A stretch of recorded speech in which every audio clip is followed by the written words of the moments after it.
Right. Because I think there's a difference between black communities and the black community. Right. Right. You know what I mean? Like, right. so correct me if I'm wrong, but the black community encompasses every black American in the United States. It's very, very broad. Exactly. You know, and there's not monolithic. Yes. Yeah, there's diversity. You know, different experiences, different traditions, that sort of thing.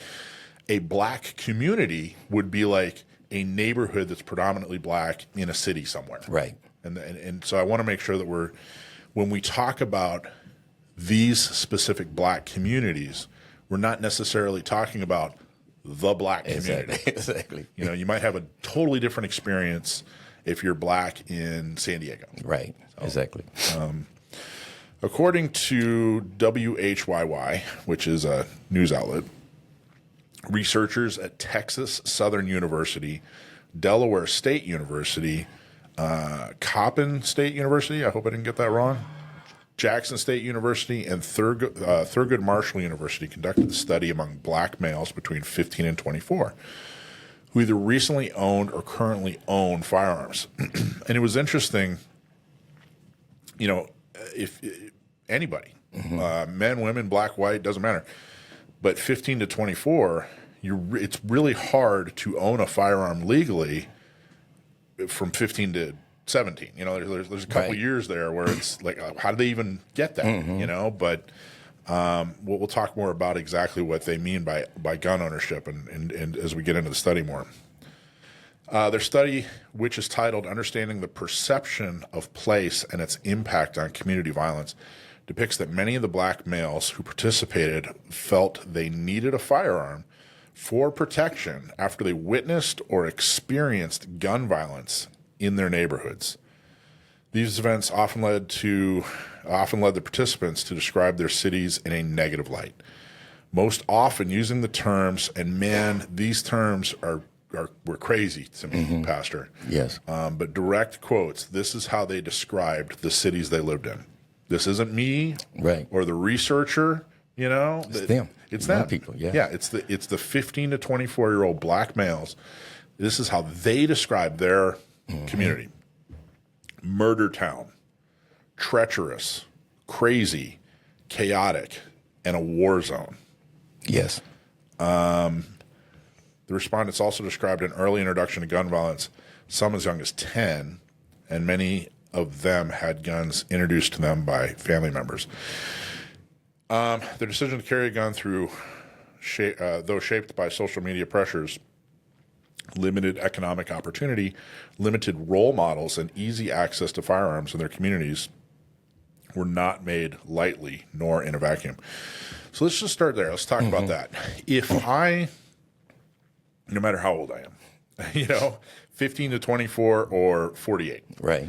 If I'm living somewhere for whatever reason, if I have to live somewhere, you know, I have no choice, but here's where I'm living, and I'm looking around and I describe it as a murder town or treacherous or crazy or chaotic or a war zone, then I'm going to make the decision to own a gun too. Right. You know, it's interesting to me that when you cut through kind of the rhetoric and the political slogans, you know, and the statistics that people can use to, you know, prove any point they want, when you cut through all that, people understand, and maybe you disagree with me, but let me know. People understand that, hey, if you need to defend your life, the most effective tool to defending your life is a firearm. And it's not a sword or a knife. Right. You know, it's not harsh words. Right. You know, it's not wrestling or jiu-jitsu. Right. If you're like, hey, I live in Murder Town and it's a war zone, you know, and it's crazy and chaotic and treacherous, then the best way for me to defend myself is to own a gun. So I guess what I'm saying is, do you agree with that? And I don't know, do you blame them for wanting to own a gun? Right. I would say yes. I agree.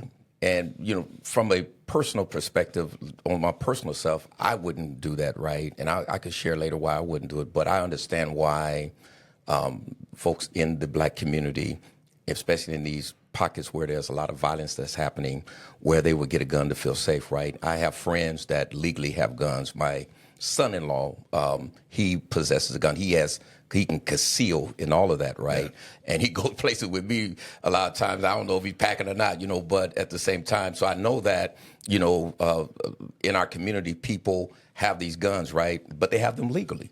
Yeah. And I don't have no problem with that if I think they're responsible citizens. And that's the thing I think a lot of times people don't really understand when it comes to the black community is that some of the most dangerous places is hardly dangerous at all. And what I mean by that is that it's a small group of people that are actually committing the violence. It's not the whole. I'm glad you made the distinction. It's not even when you're talking about a community. It's not that whole community. It's these few individuals that are making it seem like the whole community is unsafe. But I clearly understand why a black resident would want to get a gun. Go get one. I mean, as long as you get it legally and things like that. So that's not the problem. But the problem for me would be these young men that would get access to that, whether they a family member, because you do have people. And I'm a former gang member myself, and I possessed a lot of guns and used them and so on. And so I do know that how guns get in our community. And many times they do get in our community because those that can legally purchase them, they will go buy those guns, scratch off the serial number. At least, that's what they used to do, and then sell them right into the streets and so on. And many times they break into homes. I broke into homes, stole guns when I was young and so on. And then sometimes you would take them from someone, what have you, snatch the gun from somebody. So I've seen all those different type of things happen. So my thing with the residents is make sure you secure that gun when it's not in your control so that it doesn't get stolen and end up in the streets or in our community where a young person that doesn't have those life skills will use that on someone else. And the other part that I would say in regards to the young people that are carrying guns that feel that they have to do this because they feel unsafe. And I clearly understand that and the trauma that they're dealing with and everything. And one of the things that we deal with in our community now, we recognize and understand that, like, even illegally, right, these young men are not going to, from 15 to 24, and like you said, even 48, 49, 50, even older, those that cannot, because they have a felony, as you were speaking in your op-ed about, that have a felony and cannot possess a gun or what have you, they still going to get one because of what you just mentioned about those communities. So we understand that these young people, 15 to 24, they're not giving up their guns, even if they're legal. So what we try to do is we try to get in there and teach them, right, and train them and show them how to manage their thinking so they can have more self-control so that they don't just be going out there like a wild cowboy and just shooting, killing people and things like that. Yes, the ultimate objective is get people to do things legally and get them to get those guns out of their possession if they're illegal, because you can get arrested and you can go to jail and you can mess up your life that way. Yeah. And so we try to explain those things. But the main thing with that is what we're trying to do now is even if you don't want to give up your gun, we still want to help you to change your behavior and give you some life skills so that you can manage and control what you're doing when you have possession of that gun. See, and that is...